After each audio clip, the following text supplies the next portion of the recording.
we just relay some facts, whether they're new or antique.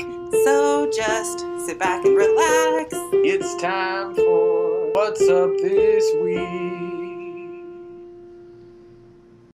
Hello everybody and welcome to What's Up This Week, your weekly dose of facts and trivia from University Branch Library. So as many of you are already aware, you can access several databases through our Fort Bend County Library website using your Fort Bend County Library card. I've mentioned in earlier episodes how to access particular EBSCO articles, but you might also consider the database Science in Context by Gale. For this segment, I'm going to briefly discuss the Mars Global Surveyor spacecraft. To find an assortment of works on this particular topic, you would simply go to the Science in Context by Gale database and type in Mars Global Surveyor. You're given an array of results in different categories, including academic journal articles and news, but I'm interested in the reference page on Mars by John F. McCoy from 2012. In this topic overview, McCoy gives a thorough explanation on the known history of the red planet and talks about the technology it's taken to discover new things about it.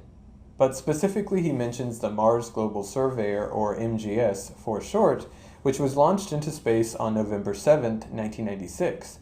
The spacecraft's mission provided new information about atmospheric circulation, surface properties, and dust storm occurrence.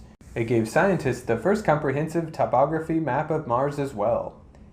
A spectrometer on MGS also showed a significant deposit of hematite in the planet's heavily cratered highlands. Hematite is a mineral commonly made from chemical reactions in hot, water-rich areas.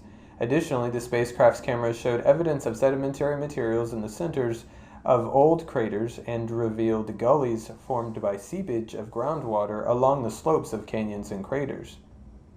Nearly 10 years after its launch, MGS failed to respond to ground signals on November 2, 2006. 2 months later, the mission was officially terminated. Ultimately, while the spacecraft's mission answered multiple questions, it also created some fresh mysteries for humankind. You can learn even more about Mars by checking out any of these books.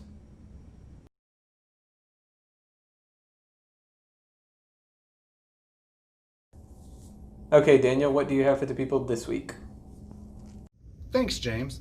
This week we're celebrating the life of Alfred Wegener, born November 1st, 1880. His hypothesis of continental drift paved the way for modern scientists to develop the model of plate tectonics that we use today to describe why the continents are where they are.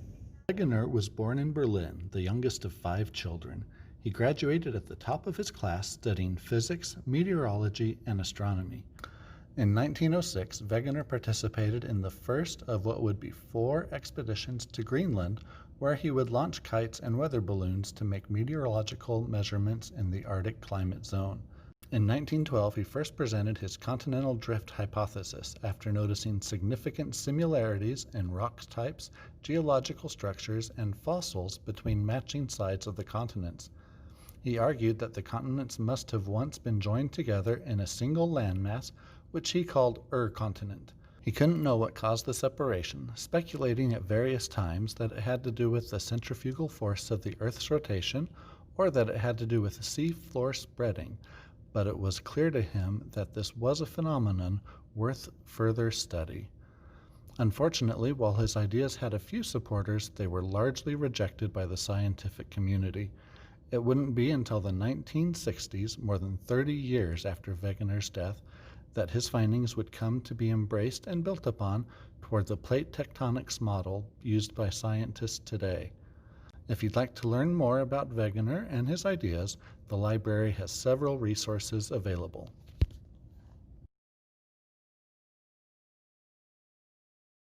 Okay, that's what I've got this week. What do you have for us, Megan? Hi everyone! This week's weird thing is that November 1st marks the first day of NaNoWriMo, more formally known as National Novel Writing Month.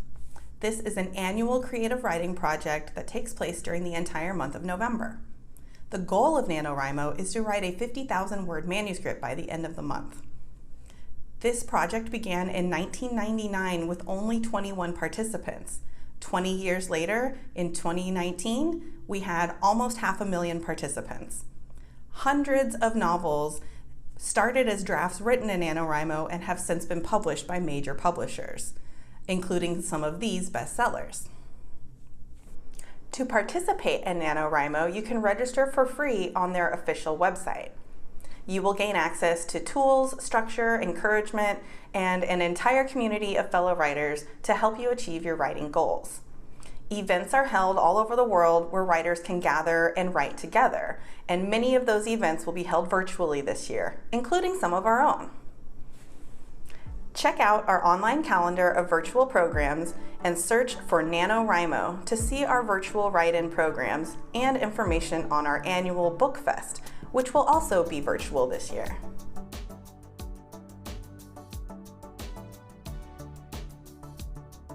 To help get you started on your NaNoWriMo journey, Fort Bend County Libraries has a variety of books about the creative writing process, including some with writing prompts and exercises to get you started. I hope that you've enjoyed this week's Weird Thing, and to all of the writers out there, good luck this NaNoWriMo 2020.